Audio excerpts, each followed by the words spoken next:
All right. Okay, let's get started. Again, thanks for being here today. We're going to talk about technical factors today, KVP, MAS, source to image distance, things like that. It's actually a really good study to listen to because it can be very helpful when it comes to x-raying smaller or larger people. So let's just get started here. Let me change my screen real quick and we'll get this done.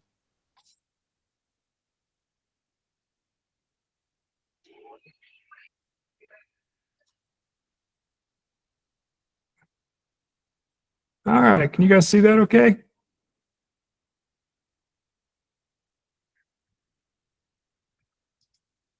Actually, sorry about that. There we go. Okay, so this is group number 16, so we're moving right along here. We're going to talk about technical factors like I talked before. So let's talk about it. So MAS, this is something you see on all the x-ray consoles, and you have questions about what that is, and we're going to try and answer those today. So MAS determines the total amount of x-ray photons produced and the amount of x-ray photons that reach the image receptor. MAS is calculated by multiplying the tube current, which is MA, and the exposure time, which is seconds.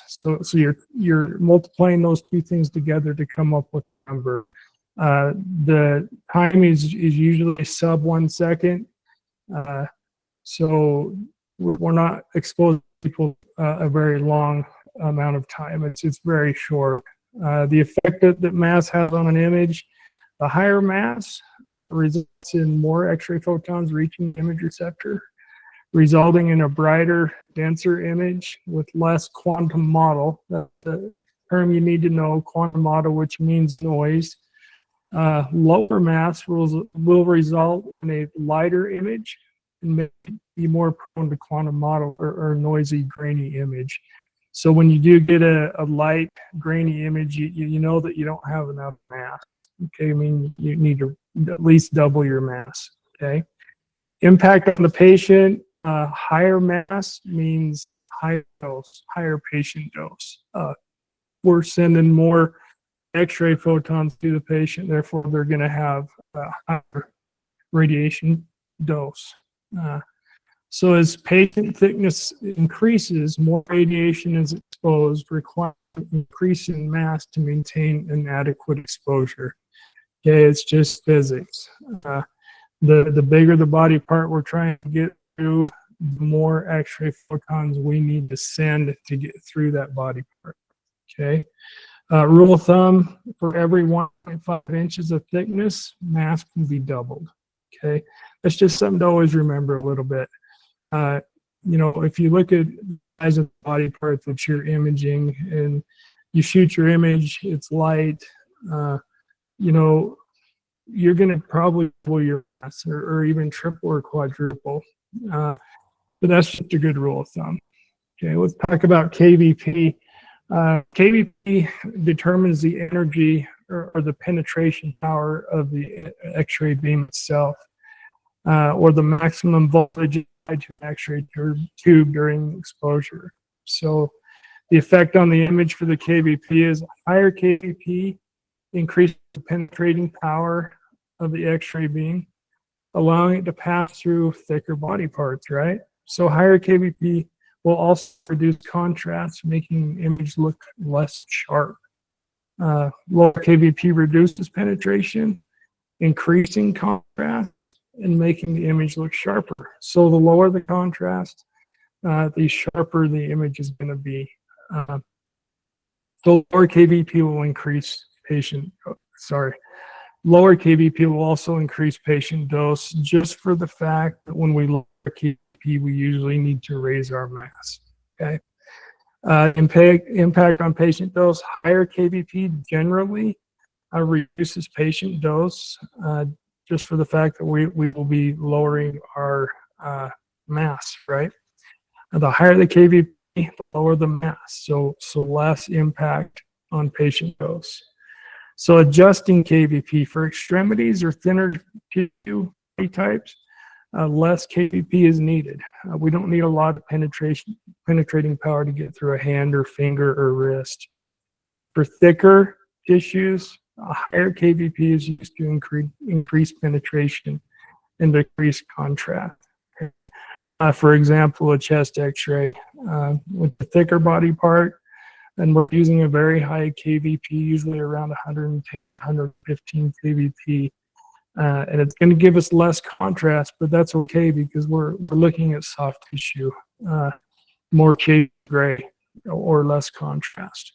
Okay, hope that makes a little bit of sense, and I can answer questions about this anytime.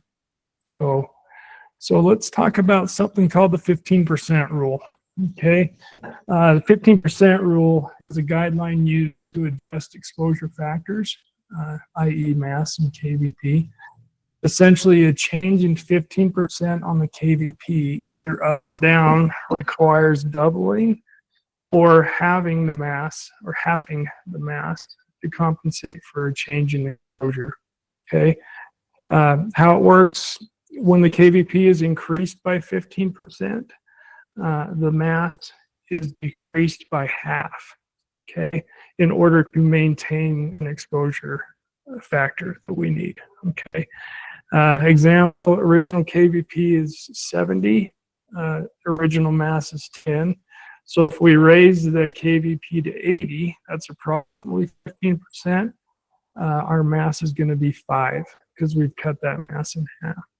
So when KVP is decreased 15%, we're going to double our mass.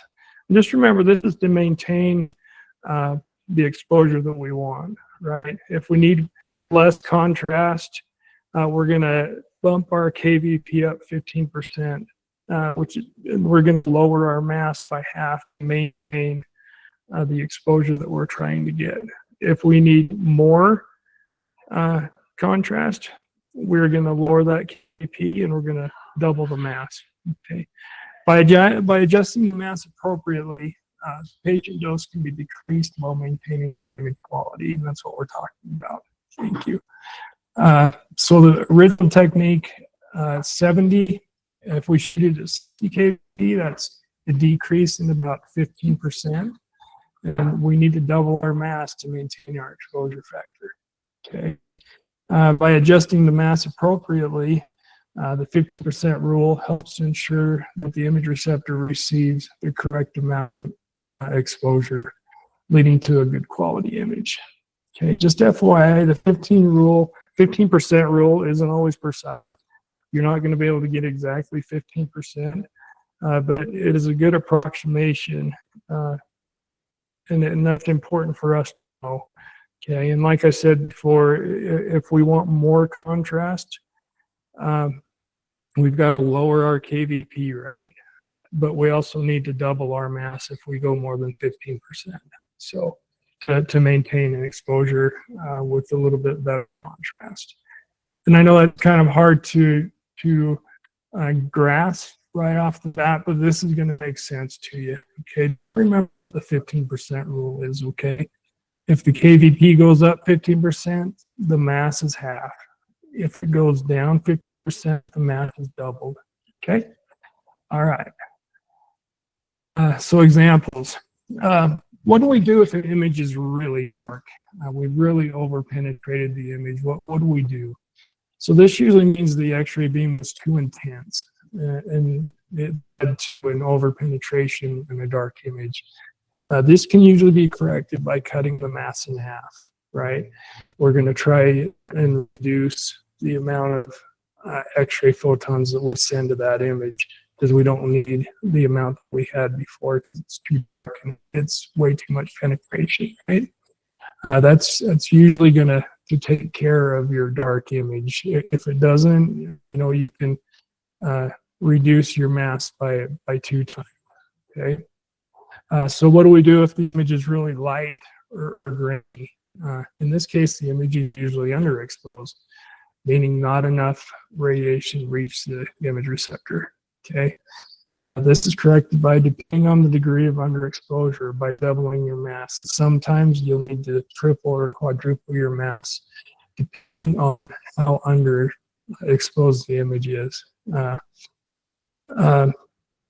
yeah, it's your rule of thumb. If your image is really light, you're going to at least double your mass. Okay. Now, another rule of thumb: you need to at least double your mass to see an optical difference on an image. Okay. If you shoot an image at 10 mass and it's light, and you change that to 12 mass, you're not going to see a change. You would at least need to make that to 20 mass if it was 10 before to see any optical difference. Just keep that in mind. That's either up or down. Okay. Okay. So patient positioning and collimation. The effect on the image: proper patient positioning and collimation, which is limiting the active beam, are crucial for minimizing radiation exposure and obtaining an accurate image. Okay, and we've talked about this to nauseam. The more you collimate, the better your image is. You need to collimate as well as you can to the body part, right? It's going to help you get a better image. It's also going to reduce the amount of scatter radiation and reduce the amount of forward to your patient. Okay. Proper positioning and collimation ensure the X-ray beam is focused on the area of interest and ensures the surrounding tissues are not exposed unnecessarily. Proper positioning ensures that repeat images won't need to be taken, especially with digital imaging. The only time you're really going to retake an image is if you over collimate or under collimate and cut a body part out that you need to see. And it's overexpose your patient if you don't collimate enough. Okay, and your picture's not going to be as good. So you need to make sure that you're positioning properly, just so you don't have to take an image if your position isn't proper. Okay. Proper collimation limits the amount of scatter radiation, reducing or minimizing patient dose, as well as producing a sharper image. Okay, those things you just need to be aware of. Okay, if your images are light, you know what you need to do now. If they're dark, you know what you need to do. You can always call me, and I can get you headed in the right direction. So just really concentrate on your positioning. Make sure your positioning is as precise as you can, and make sure that you've collimated to your body part. This image that I have down here at the bottom, you can see that that's a hand X-ray, and it is collimated very well. Okay, they're not over collimated. They're not cutting anything off. They're not uncollimated. They don't have the entire IR in the X-ray beam. Okay, it's collimated to the hand, and they're going to get a good image. Okay, so clinical applications. Now I've tried to find pictures that made sense for these. Sometimes it's hard. There's not a lot of pictures out there of large people being X-rayed. So some of my large adult pictures are kind of interesting. I apologize for that. So for an abdomen, the API technique that is most of our images, and we know that the API technique is the image that comes up on your console when you push the body part. Okay, and that is for an average adult. Okay, so the average adult is 70 KVP at 20 mass. Okay, for an average adult, and with an average adult here. So say we get a person that is quite a bit larger than that first one. Okay, what do we do? We are going to need to change our technique a little bit in order to compensate for the size of the patient. Right? So an adult like this, I would probably shoot 70 KVP at 60 to 80 mass. So you see that we quadruple our mass for a larger abdomen. That's a lot of tissue that you get through, especially if they're constipated or maybe have ascites or something like that. It's going to be really dense and really hard to get to. So just remember, when you get big abdomen, you're going to at least double but you usually quadruple your mass in order to penetrate that abdomen well enough. Okay. Now, child, it's just the opposite. Okay, you note that our KVP has stayed the same. We're just, halving our mass for a child. 8 to 10 mass is going to put you right where you need to be. Okay, I've got down here with asterisks, the API technique may vary between clinics and X-ray machinery. Okay. All right. So we'll look at a chest X-ray. The average API technique for a PA chest is 115 at 2.5 mass. Okay, and our average what we see here, and like I said, I couldn't find a picture of a large adult being imaged. I do have an image of a large adult here.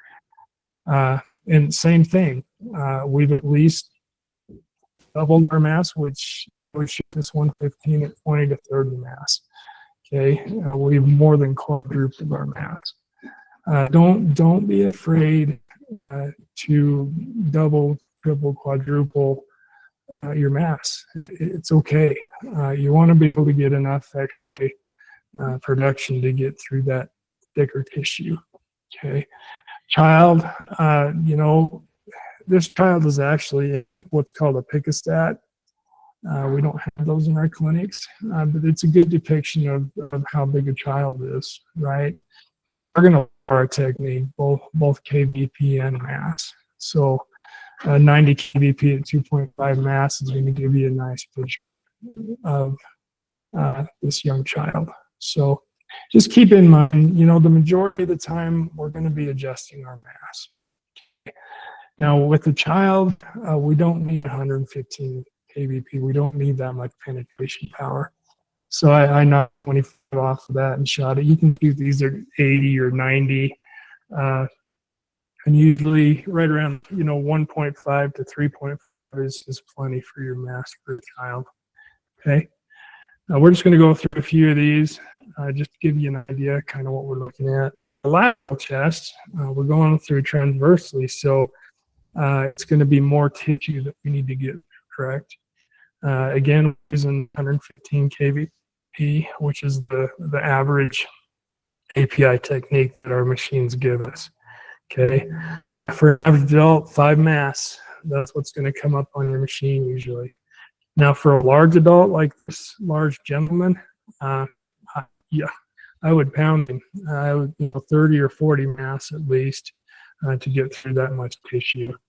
And it kind of is a guessing game as to the size of your mass or the size of your patient, but you're going to get to the point where you look at the patient and know what mass you're going to be using. You know that your KVP is going to remain pretty constant, so you don't worry about that too much unless it is a child, and we're going to lower our KVP a little bit just because they're small. Okay, 3 to 5 mass for a child lateral chest. Okay, just a good idea. Okay, pelvis. API technique, average is 70 KVP at 20 mass. Okay, that's what we're going to shoot the majority of people at. If you get a large adult in there, you'll note that this patient has some large thighs. It's going to give us a little more tissue to get through. And for this type of situation here, I would double my mass. Okay, it's not an extremely large patient, but you look at the difference between the average and the large, it is absolutely bigger. So I would double my mass. Okay, if the patient got much bigger, I would triple, even quadruple the mass. Okay. Child, you'll note that we keep it at the same 70 KVP, and that's okay. That's penetration power, but we cut our mass in half because we don't need the amount of photons to get through a child's pelvis. Plus, you're reducing the exposure to radiation for that child. Okay. Average shoulder. API technique is 70 KVP at 12.5 mass. Okay, you get a large. I remember what this boxer's name is. He's a pretty funny dude, though. I would at least double, probably triple my mass a shoulder like that. So 70 at 25 to 35.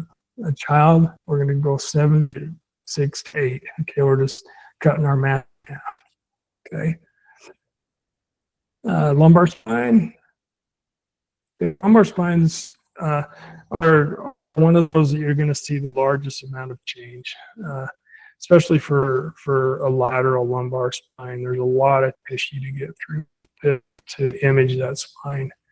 So the average API is 70 at 40, okay, for a lateral lumbar spine. A large adult, like is pictured here, in fact, this picture is a little bit light. I would have probably doubled my mass from that picture. But this person of this size, I would probably shoot between 80 and 200 mass, depending on how big they are, okay. Kyle, same 70 KVP, and we're just halving our mass, okay. Hey, thoracic spine, 70 KVP, this is for the AP, 70 KVP at 12.5 mass. So you're looking at a similar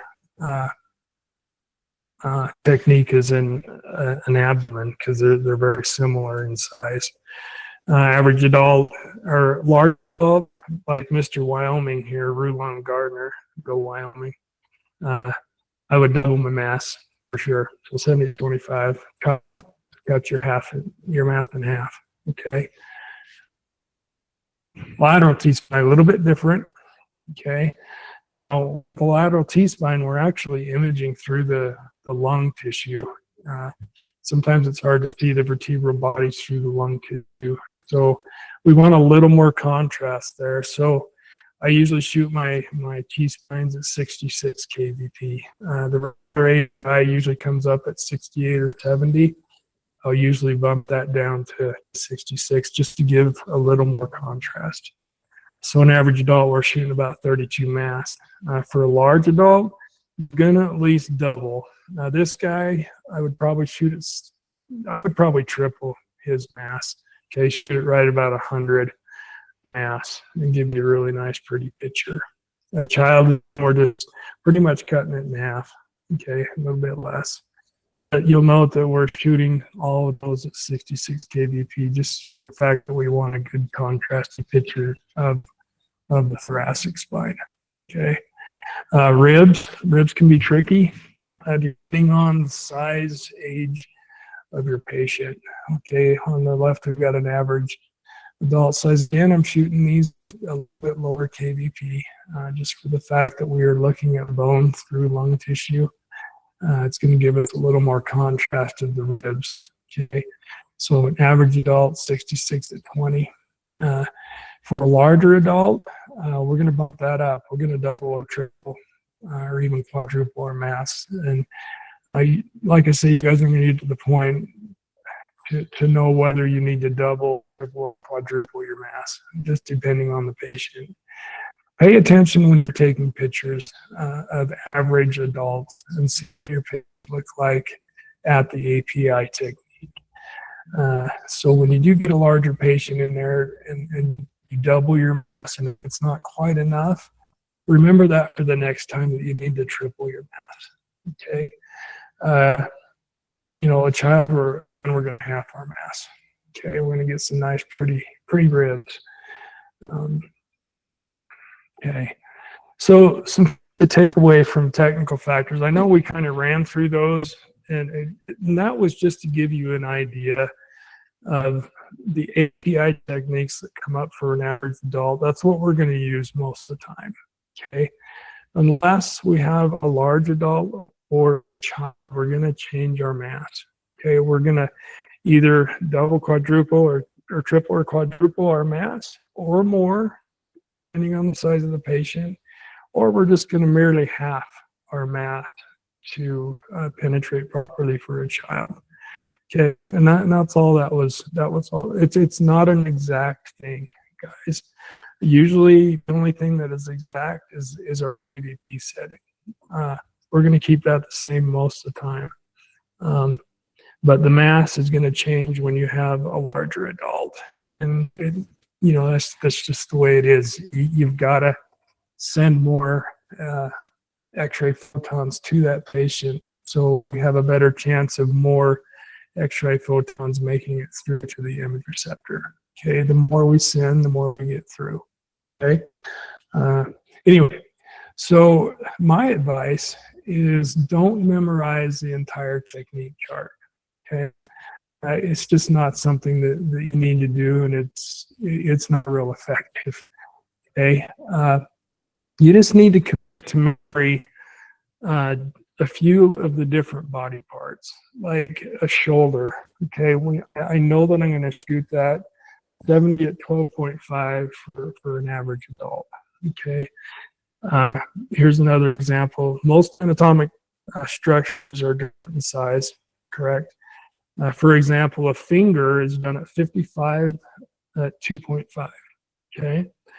And an elbow is done at 60 kVp at 5.6. So what would we shoot a wrist at? Look at a finger, we know that's 55 at 2.5. Elbow is 60 at 5.6. When you look at the size difference between an elbow and a finger and a wrist, so pretty much the wrist is halfway between a finger and an elbow. And you think to yourself, well, let's split the difference here. So I would shoot that at 55 at 4, okay? At 3 or 4, depending on the patient you're looking at. But when it comes to techniques, I'm trying to figure out the best way to explain this. It has everything to do with the size of the body part.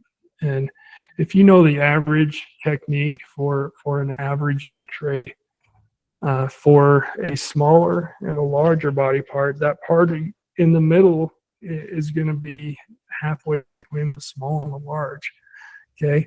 But if you can commit to memory, for instance, a finger, an elbow, shoulder, a knee, an ankle, you can pretty much guesstimate where you need to be equalize. Especially if your API techniques aren't working for some reason, and you've got to rely on your mind to figure out what I want to shoot that X-ray at. Fortunately, we do have charts that we can look at, and that's very helpful. But it's just a good idea to have an idea of what we need to shoot things at. And sometimes it's process of elimination, knowing that a finger's 55 at 2.5 and an elbow 65.6. So if I'm shooting for wrist, we're going to kind of sit somewhere right in the middle of those, just for the size of the body part. Okay.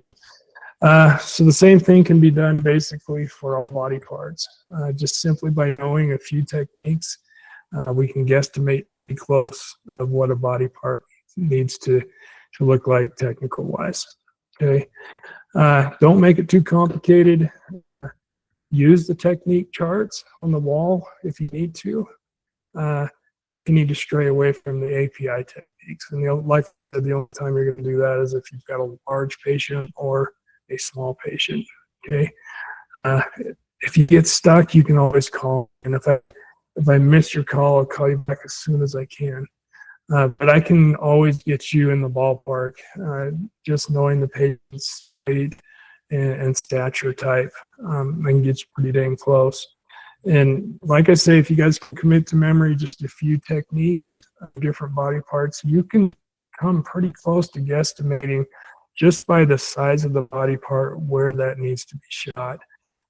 For instance, say you're shooting an average size pelvis or a femur, right?